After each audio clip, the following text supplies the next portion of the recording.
On my 48th birthday, I just wanted a nice dinner with family and friends at Ruth's Chris Steakhouse in Chicago. My wife, Rachel, planned everything, inviting only the people we actually liked, including my best friend Mark, my mom, my sister Vanessa, and, unfortunately, my younger brother, Derek. Derek and I have never gotten along. Growing up, our parents spoiled him, and he always got his way. He's 44 now, but he hasn't changed. He still thinks he deserves everything. That night, everything was fine until Derek stood up, took the microphone, and said, "I'm suing you for the family heirlooms because I deserve them more." I thought he was joking, but then he tossed a folder onto the table. It was a real lawsuit. He was suing me for our grandfather's Rolex, a rare coin collection, and other heirlooms, claiming they were rightfully his because he was the youngest son. The room went silent. My sister Vanessa looked furious. My mom sighed, like she knew this would happen. Before I could even react, Mark, my best friend, and a top lawyer, picked up the lawsuit and skimmed through it. Then Mark said, "Actually, you just made a huge mistake." Derek's smug smile disappeared. Mark explained that Derek had just admitted to making false claims in front of multiple witnesses. If the lawsuit failed, and it definitely would, Derek could be forced to pay my legal fees and possibly even face legal trouble for lying. Derek panicked and turned to my mom for support. "Tell them, Mom, Grandpa said the Rolex was mine, right?"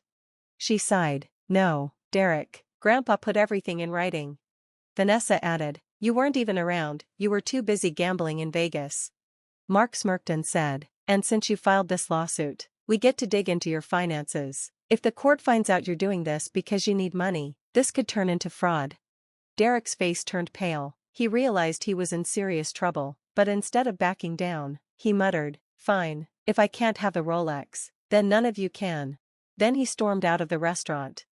2 nights later, my security alarm went off at 3 a.m. I checked the cameras, and there was Derek, breaking into my house. He went straight for my safe and stole the Rolex. I called the police, and they arrested him within 12 hours.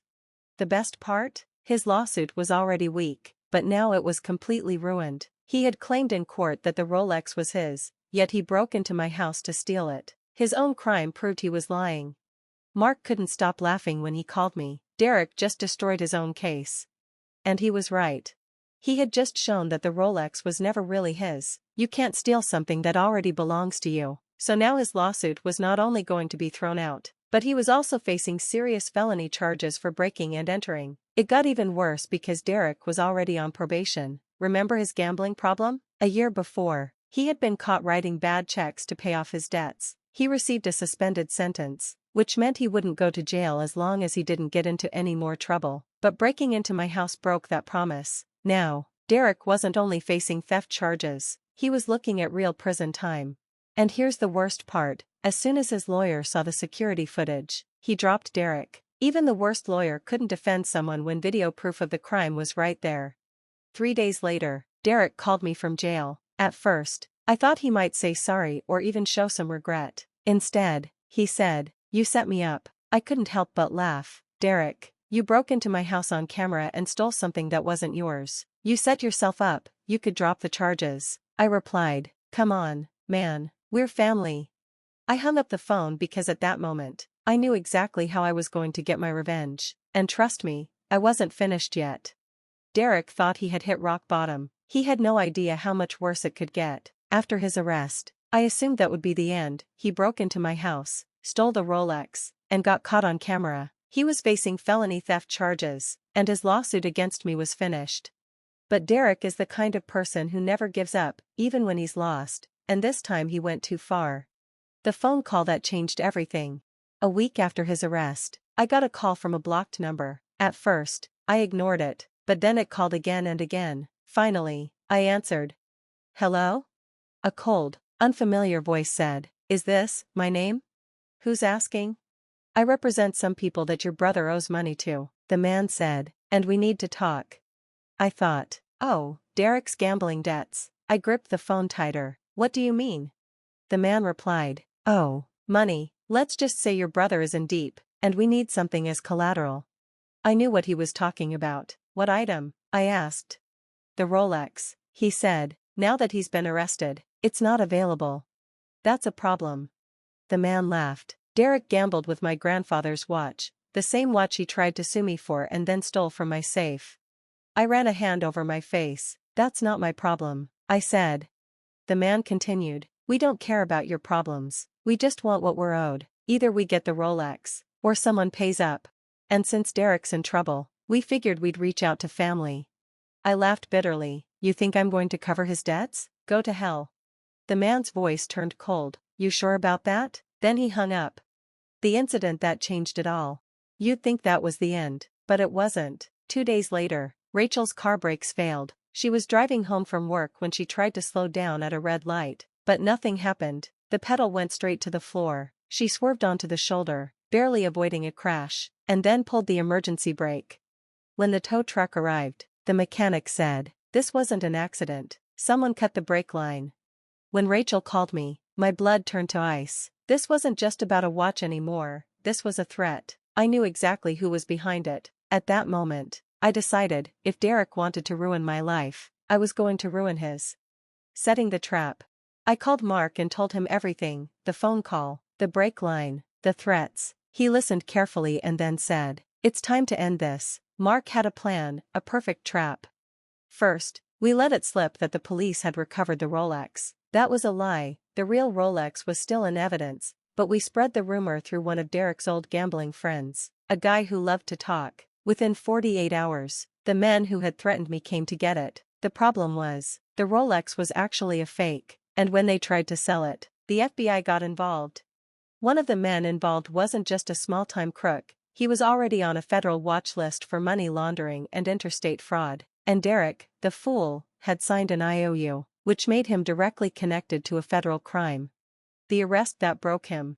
3 days later, Derek was arrested again, not just for theft, but for conspiracy to commit fraud. Since he was still on probation for his previous crimes, his bail was denied. This meant Derek was headed for a long time in prison. And here's the kicker, because the Rolex was stolen after he filed his lawsuit, the judge ruled it as evidence in a criminal case. Even if he had won the lawsuit, which he wouldn't have, he still wouldn't get the watch back. And his so-called friends? They turned on him immediately to save themselves. Derek went from trying to steal my inheritance to losing everything. By the time he got out of prison, the Rolex would be worth 3 times more, while I would still have it safe and sound, where it belonged. Final words. Derek called me one last time before his sentencing. I hope you're happy, he spat. You ruined my life. I smiled. No, Derek, you ruined it yourself. Then I hung up and never spoke to him again. Derek was finally behind bars. His lawsuit was dead, his gambling debts had caught up with him, and the Rolex, the thing he had obsessed over for years, was now evidence against him. But I wasn't finished. Derek had hurt me too much, so I decided to make sure that when he got out, he would have nothing left. I met with Mark over drinks in a quiet bar in downtown Chicago and told him, I want to finish this. He smiled and said, I was hoping you'd say that. Together, we went after his assets. Mark helped me file a civil suit against him for breaking into my house, damaging my property, and the legal fees from his nonsense lawsuit. The case was a slam dunk. The judge saw the security footage and ruled in my favor. Derek now owed me over $100,000, money he didn't have. His car was taken, his apartment was lost, and all his belongings were seized to pay off the debt. By the end, Derek had nothing, no savings, no car, no home, not even a place to sleep. Even his own mother turned against him. Derek thought Mom would take him in after getting out of jail, but she said, I bailed you out too many times. You made your choices, now live with them. Derek screamed, begged, and even cried, but she didn't help. For once, no one was there to save him. Then came the IRS. Remember how Derek had been gambling and writing bad checks for years? Mark had one last trick. We sent an anonymous tip to the IRS. They discovered that Derek had been dodging taxes for years. They found undeclared income from illegal gambling, suspicious bank transfers, and many lies about his finances. Within a few months, the IRS was investigating him for tax fraud, and since he couldn't pay what he owed, the IRS ruined whatever little life he had left. By the end, Derek had nothing, no money, no job, no friends, and no family willing to help. Last I heard, he was living in a rundown motel, working under the table at a sketchy auto shop, barely getting by. The Rolex? Still mine. The heirlooms? Still mine. My life? Better than ever. And Derek? Just a bitter loser who only had himself to blame. Derek spent his whole life thinking he could take whatever he wanted, lie, cheat, and steal without consequences. Instead, he lost everything, and I didn't have to do much. He ruined himself, and that was the best revenge of all. Thanks for watching. If you liked this video, please like, comment, and subscribe for more great stories. Don't forget to tap the notification bell, so you never miss an update. Share your thoughts in the comments, we love hearing from you. See you next time, and take care.